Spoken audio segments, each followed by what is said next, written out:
conceito de boa governança vem se mostrando a cada dia como a principal ferramenta para construir um ambiente de confiança, transparência e responsabilidade. Tão necessário para promover o investimento de longo prazo, bem como para a estabilidade financeira e a integridade empresarial. Por isso, compreender bem o DI no âmbito das políticas ESG é fundamental, pois os riscos e oportunidades de governança provavelmente aumentarão à medida em que as questões ambientais, sociais, políticas e culturais continuarem a evoluir. Bem-vindos ao mundo ESG.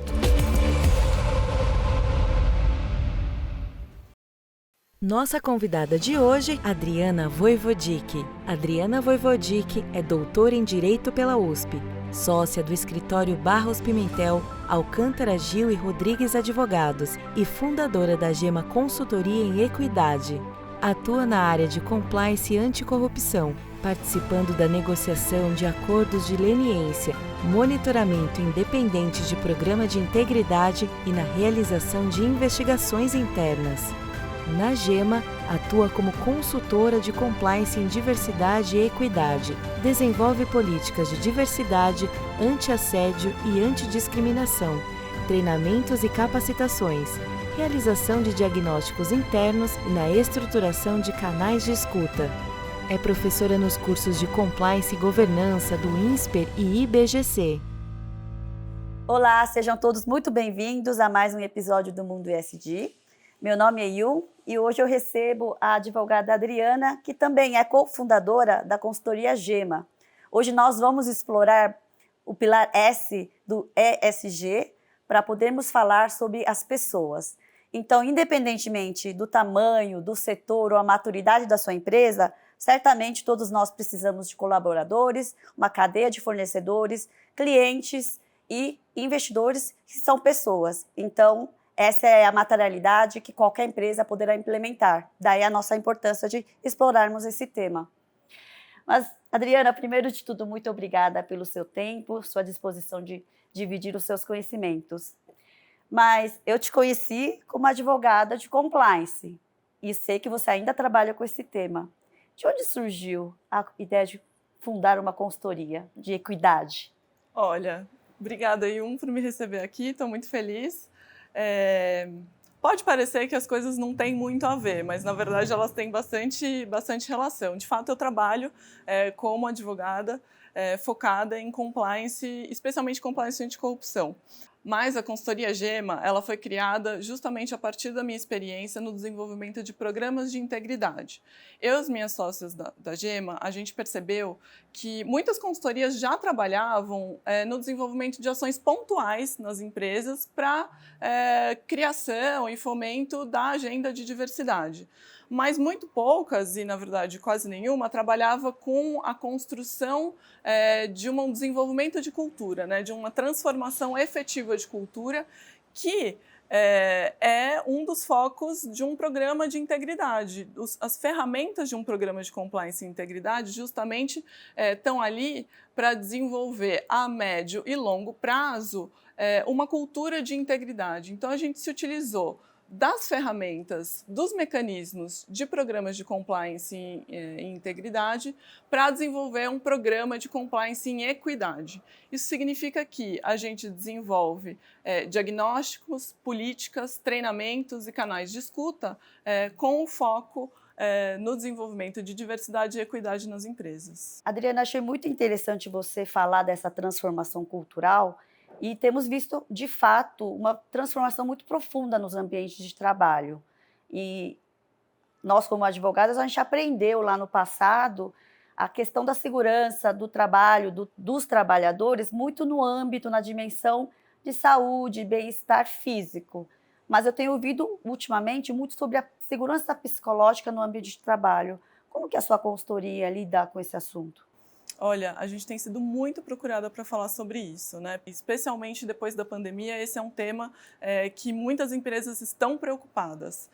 Quando a gente fala de segurança psicológica, tem uma definição muito interessante que pode ser colocada como a segurança das pessoas de dizerem honestamente nos seus ambientes de trabalho aquilo que pensam, né? As suas ideias, exporem as suas dúvidas, as suas questões, os seus incômodos em relação ao ambiente de trabalho.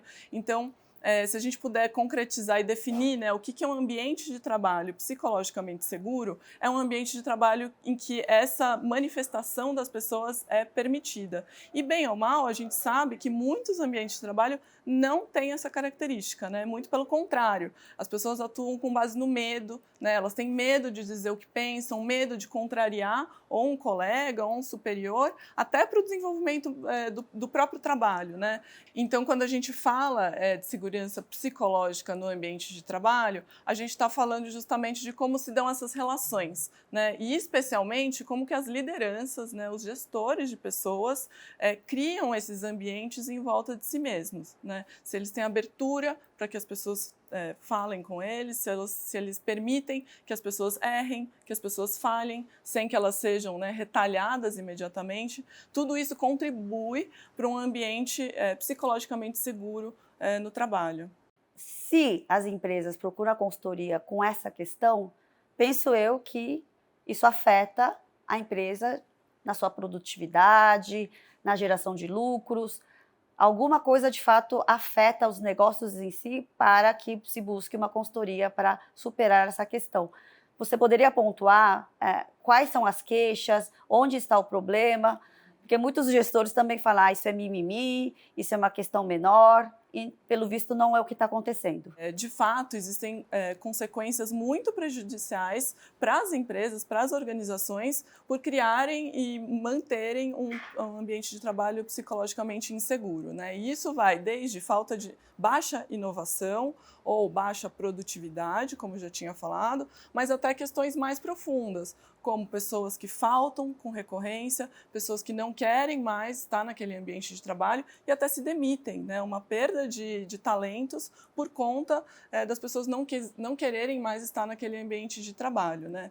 Existem pesquisas que já demonstram isso e que isso não é nenhum mimimi, nenhuma reclamação superficial, né? Tem uma pesquisa muito interessante feita pelo Google na sua própria força de trabalho, em que durante 2 anos eles acompanharam diferentes equipes dentro da própria empresa, né? E avaliaram o grau de produtividade dessas equipes e descobriram que, apesar da gente poder imaginar que equipes com pessoas mais inteligentes, né, com QIs mais altos ou com pessoas mais sêniores seriam aquelas que mais desempenhariam, não. As que melhor desempenharam foram aquelas que relataram ter uma segurança psicológica maior, né, que as pessoas poderiam contribuir mais, trazer ideias pela metade, que vão ser complementadas por outras, né, e podem falhar. Então, esse é um dado, essa é uma pesquisa que demonstra que não é uma ideia sem concretude, né? Não, de fato, ambientes psicologicamente mais seguros têm um melhor resultado. A sua fala acaba de me lembrar uma célebre frase que a gente ouve muito no meio corporativo, né? Que as pessoas não deixam as empresas, deixam seus líderes. E como a empresa pode influenciar o líder? Eu vou além também, vou já jogar uma outra pergunta. Nem sempre esse ambiente hostil, não seguro psicologicamente, vem necessariamente de um líder. Às vezes é seu par que não te reconhece, às vezes é a equipe que você lidera que não te valida como uma liderança. Como é que a empresa pode tomar a frente dessa agenda, influenciar, culturar e não ficar a revés, não ficar a reboque dessa agenda e depois somente descobrir que tinha alguém tóxico ali, criando desarmonia no ambiente de trabalho? Ótima pergunta. Eu acho que esse tema, assim como outros de transformação de cultura e de transformação de ambientes, eles passam por duas vertentes, né? Um âmbito individual e um âmbito organizacional, né? Então, a gente sabe que ambientes tóxicos que são criados por lideranças, né, por indivíduos, vão depender justamente da transformação desses indivíduos. Mas de nada adianta indivíduos com muito boa vontade se o ambiente, se a organização também não cria incentivos específicos para o desenvolvimento de um ambiente psicologicamente seguro, né? Então, pensando na parte da organização, quais são os incentivos para destacar seus colaboradores, né? O que eu olho na avaliação de colaboradores para fazer uma promoção ao final do ano?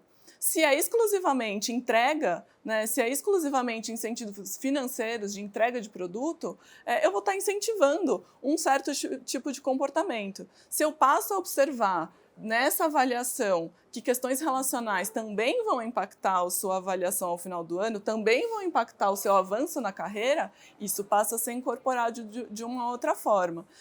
Então, eu enxergo e a gente trabalha nessa perspectiva de que eu preciso transformar alguns indivíduos, né? Eu preciso treinar lideranças, eu preciso fazê-las serem capazes de enxergar que a criação desses ambientes tóxicos é ruim para o desenvolvimento do trabalho, mas eu também preciso criar incentivos institucionais para isso, né, para que essas pessoas sejam incentivadas a agir de uma determinada forma. São dois mecanismos que precisam andar juntos, né, precisam existir nesse ambiente para uma transformação.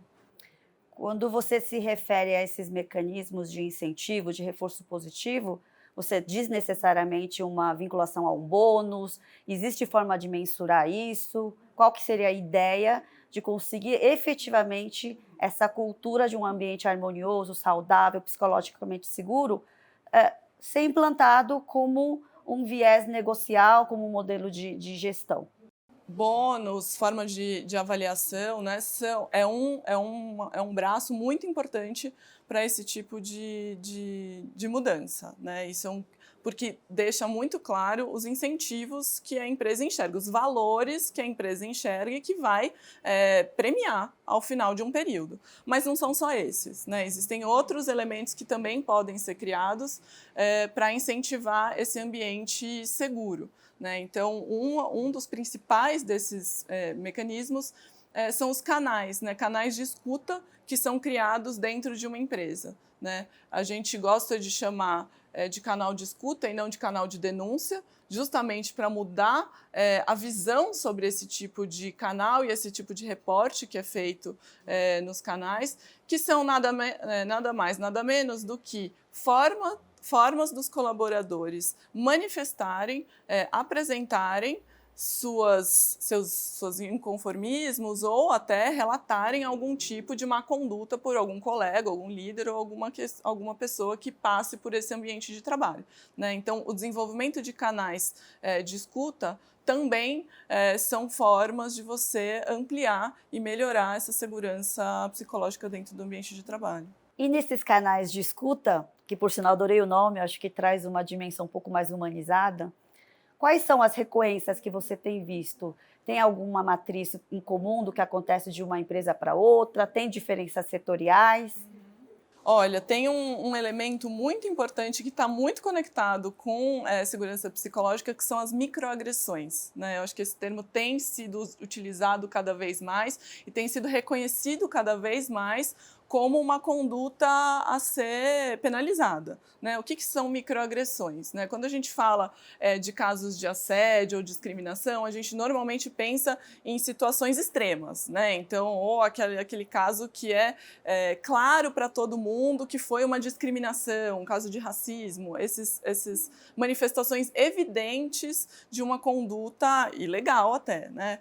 Mas a gente esquece que no nosso dia a dia, no nosso convívio, esses casos extremos são os de menor recorrência. Né? É muito raro você ver um caso assim, muito explícito de discriminação ou de assédio. O que a gente tem mais no nosso dia a dia e o que mais corrói as relações são justamente as microagressões, que são formas pequenas e sutis de demonstrar a diferença em relação às pessoas e de demonstrar a superioridade de uma pessoa em relação à outra. Né? Então, está num comentário, por exemplo, em relação à aparência física, né? Isso é muito comum, ou num comentário em relação à origem de uma pessoa, ou à forma como ela se coloca. Então, são as piadinhas, né? Tem um termo muito conhecido também, que é o racismo recreativo, né? E que a pessoa se protege ali de falar, não, mas era só uma piada, eu não quis dizer isso, ele que entendeu errado, né? Isso aqui é uma piada comum, todo mundo conhece. Não, né? Isso são microagressões, isso são formas de ir minando cada vez mais a segurança e a identidade de uma pessoa. Né? Então, esse tipo de denúncia, esse tipo de relato é muito comum, né, tanto nas nossas pesquisas de diagnóstico que a gente faz nas empresas, quanto depois do que chega, propriamente dita, nos canais de escuta, e a gente recomenda um foco muito especial nesse tipo de conduta e que a liderança das organizações tenha um posicionamento claro de não tolerância a esse tipo de microagressão. Adriana, muito interessante esse ponto de vista super atualizada das tendências do que as grandes corporações estão praticando. E, de fato, a agenda ESG é corporativo, vem com o poder do capital, de investimentos mundiais, né? Mas, e no mundo real, no mundo fático, de pequenas e médias empresas, o que as lideranças, as empresas como um todo, podem fazer, que de repente não têm condições de ter acesso a uma consultoria como a de vocês, o que eles podem fazer para melhorar o ambiente de trabalho como um todo, serem melhores líderes, trazerem uma boa cultura e um ambiente seguro psicologicamente? Essa é uma excelente pergunta, porque de fato isso é um desafio, né? A gente sabe que para pequenas e médias empresas, o desenvolvimento de um programa de diversidade é um ponto de desafio, é custoso e depende de recursos que às vezes muitas empresas não têm naquele momento, né? Mas falando aqui do papel da liderança, a gente sabe o quanto líderes podem transformar ambientes. Acho que a minha recomendação é de que os líderes busquem se aprofundar, né, se educar sobre temas de diversidade. Né? Existe muito material já produzido e se aproximar principalmente de autores e autoras que não são iguais a você. Né? Buscar autores negros, por exemplo, autoras negras que trabalham sobre esse tema, que discutem essas questões, conhecer outras mentalidades, outros pontos de vista, e tanto para livros técnicos, né, que falem do nosso trabalho, quanto para ficção, né, quanto para nosso entretenimento, né, assistir um filme produzido por uma pessoa que não é igual a você. Isso é transformador, isso muda a sua visão sobre o outro e amplia, né, também a sua possibilidade de transformar ambientes. Né? Então, eu acho que essa é uma recomendação que eu faria.